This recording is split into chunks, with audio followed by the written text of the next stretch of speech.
আমরা আজকে গল্প কোরআন শিখবো ইনশাআল্লাহ আল্লাহ তাআলা থেকে।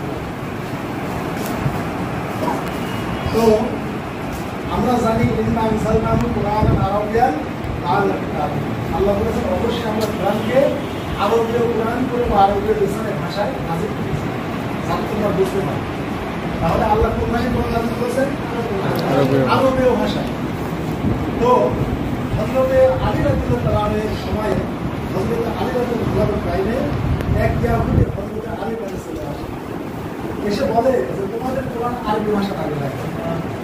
তাহলে আল্লাহ কোরআনে মিথ্যা বলছে, কেননা কোরআনে এমন কিছু শব্দ আছে যেগুলো আরবরা ব্যবহার করে না। তো হযরত আলী রাদিয়াল্লাহু তাআলা বললেন যে ঠিক আছে, তুমি তো ইয়াহুদি পণ্ডিত, তুমি কোরআন গবেষণা করে দেখেছো যে কোরআনে এমন কিছু শব্দ আছে যা আরবরা ব্যবহার করে না, আরবরা আসলে প্রচলিত নাই, ওরা ওই ভাষায় কথা বলে না। তাহলে এরকম একটা শব্দ দেখাও। তখন এই ইয়াহুদি এই সূরা নূহের এই আয়াতটা পাঠ করে মাকারু মাকরান কুফারা। নূহ আলাইহিস সালাম তার আল্লাহকে বললেন, হে আল্লাহ, আমার জাতির লোকেরা আমার প্রতি ভীষণ চক্রান্ত করছে। এই কুফার শব্দ আরবের লোকেরা ব্যবহার করে না।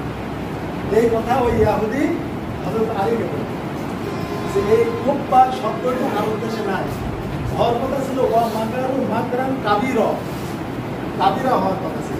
ওই ইয়াহুদি হযরত আলীকে বলতেছে।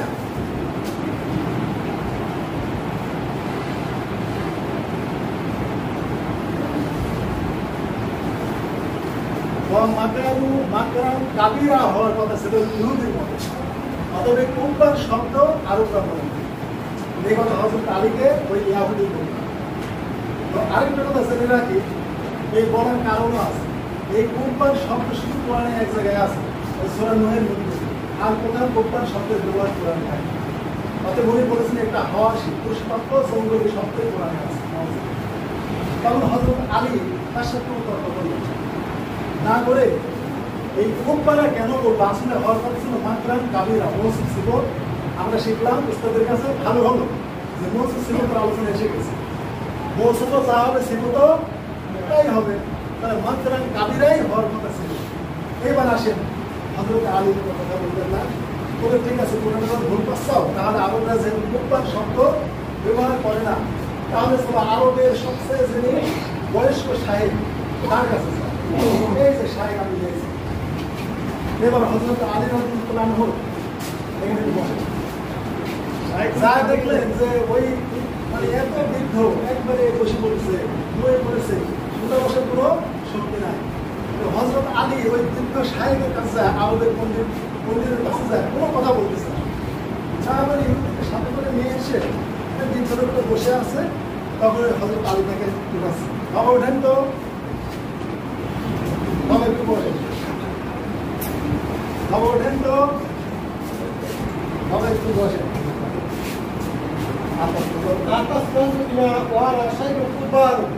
এইবার ওই বৃদ্ধ আমার কাছে আর রাস্তা যাবে না, ও মিয়া আমার সাথে মশকরা করতে চাও? ও না সাইকুল কুফার, আমি বড়ই বৃদ্ধ, আমি এত বৃদ্ধ উঠতে বসতে পারি না, আমার সাথে মশকরা করতে চাও? হ্যাঁ, আমি বড় বৃদ্ধ হয়ে গেছি। তখন হযরত আলী বললেন, ইয়াহুদি উত্তর পেয়েছো? ওই বৃদ্ধ কি বলেছে? ওয়ানা সাইকুল কুফার বলে নাই, যে ওয়ানা সাইকুল কাবীর, ওয়ানা সাইকুল কাবীর বলে নাই, কুফার বলেছে। এইভাবে হযরত আলী রাদিয়াল্লাহু আনহু ওই ইয়াহুদিকে শিক্ষা দেন। এবার আমার ভাইরা, ওই বৃদ্ধ লোক কয়জন? একজন। আর আসতে যাও বিনা, বিনা বলেছে আমাদের সাথে মশকরা করতে চাও? কিন্তু মশকরা করছে কয়জনের সাথে? একজনের সাথে, একজনের সাথে। কিন্তু বিনা বলেছেন আমাদের সাথে মশকরা করছো, তাই এটা হচ্ছে জমিরা আজমু, যে আমরা বলি ফালতু ফাল না। এই যে ফালনার মধ্যে যে না আছে, এটা জমিরা আজমু, এটা আসলে মানুষের ক্ষেত্রে যেমন বা বহু বোঝা, আর আল্লাহর ক্ষেত্রে আজমত বা সম্মান বোঝা। ওই বৃদ্ধ লোকটি খুবই সম্মান, তাই বলছে আকাশটা করবি না, আমাদের সাথে তুমি মশকরা করছো। আসলে হওয়ার কথা ছিল আকাশটা যাও দি, আমাকে নিয়ে বা আমার সাথে মশকরা করছো। ওয়ানে সাইকুল কুফার, আমি বড়ই বৃদ্ধ। লোক কয়জন? বৃদ্ধ একজন। প্রথমে বললেন বহু বছর বিনা, আমাদের সাথে। এবার আর বললেন আনা, আমি। তাহলে এখানে বললেন আমাদের সাথে, এখানে বৃদ্ধ বললাম আমি, আমি বৃদ্ধ। তাহলে একই বাক্যে জুমা আছে, ওয়াহিদও আছে, বহু বচন আছে, এক বচন আছে।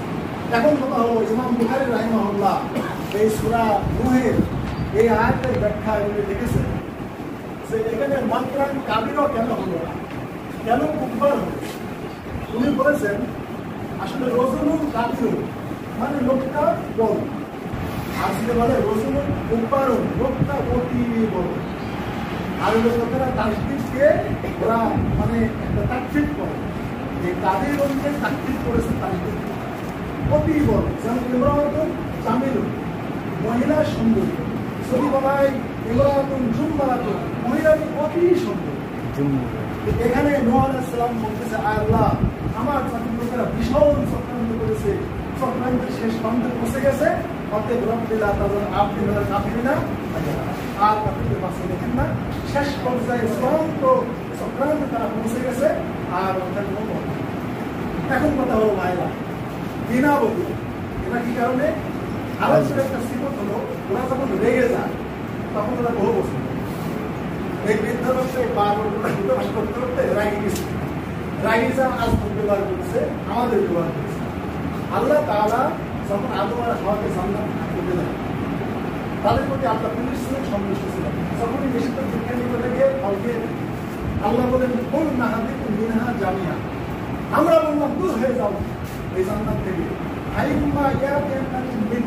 আমার পক্ষ থেকে তারপর হেঁটে আছে।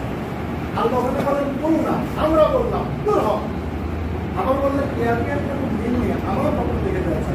তাহলে আল্লাহ প্রথমে জুমা তারপর ওয়াহিদ আল্লাহ বলছেন। তাহলে এই যে কথা আমরা আজকের প্রকাশের জন্য রাগের টাইমে তারা এই সময় বহু বছর ব্যবহার করে। আরেকটা তথ্য আপনাদের দেই, সুরাকার বিদা নাসিক মাহমুদ যিনি একমাত্র মুসলিম বিশ্বের সাহিত্য নোবেল পুরস্কার পেয়েছিলেন, ওই নাসিক মাহমুদ সুরাকার বিদা কায়দা নগরের একটা গলি নিয়ে ওই একটা কিস্সা লেগেছিলেন।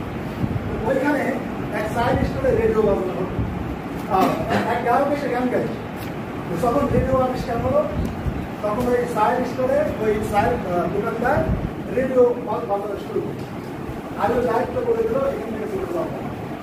তো ওই গায়ক আবার আসতে এসে চা খেতে বসলো ওই কিস্সায় কাছে কায়দা নগর সেই বিদাত করি। আচ্ছা এইবারে এসে ওই হারমোনিয়াম ডুবডুবি নিয়ে গান গায়। তখন ওই দোকানদার ক্ষিপ্ত হয়ে বলেছিল দূর হয়ে যাও আমাদের এই দোকান থেকে, অথচ দোকান একজন। তার মানে আরবরা রেগে গেলেও বহু বছর ব্যবহার করে। আল্লাহ কোরআনে যে সকল ছবি আজমত আল্লাহ কখন বছর হয়েছিল যেমন আলিহামা নাচতে মনে হয় আল্লাহর সাথে তর্ক করতে করতে আল্লাহ বললেন তোর মুখের উপর আমরা মহল বেঁধে দিলাম, অত বললাম ওরা আইডি ওদের হাত দিয়ে আমাদের সাথে কথা বলি। এগুলো আল্লাহ আগের টাইমে আজমত বলেন। আমরা যদি ওগুলো কোরআন পড়ার সময় উপলব্ধি করি তাহলে আমাদের জ্ঞান আরো বেড়ে যাবে। এই হচ্ছে কোরআন থেকে ইসলার মাধ্যমে একটা কোরআন শিক্ষা। তো আপনাদের কেমন লাগে ভাইরা? আলহামদুলিল্লাহ। আরেকটা জিনিস শিখি সেটা হচ্ছে কোন নাহাদি তুমি না জানিয়া ইহিবিস আল্লাহ বললেন, কোন নাম ছিল বললেন না, তোমরা জান্নাত থেকে নুজুল নেমে যাও তা বললেন, ইহিবিতু নেমে যাও। এখন নুজুল আর নুজুলের একটি পার্থক্য ছিল। নুজুল যেটা সময়ের সাথে সাথে নাজিল হয়, আর হুবুল যেটা অবশ্যম্ভাবে নামা। যেমন জাহাজ যখন ল্যান্ড করে স্বাভাবিকভাবে ওটাকে বলে নুজুল, কিন্তু যখন যান্ত্রিক ত্রুটি হবে তখন দ্রুত ল্যান্ডিং করে ওটাকে বলে হুবুল। কেননা দ্রুত না করলে জাহাজ ক্ষতিগ্রস্ত হয়ে যায়। তো আদম আলাইহিস সালাম জান্নাতে যেহেতু নিষিদ্ধ কাজ করে ফেলেছে তাই ওকে হুবুল করেছে। কোন না হবে দ্রুত বের হয়ে যায়।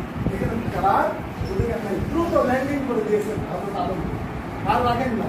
আর শুধু হবে তো শুনে বোঝা গেল এই হচ্ছে গল্পের কোরআন শিক্ষা।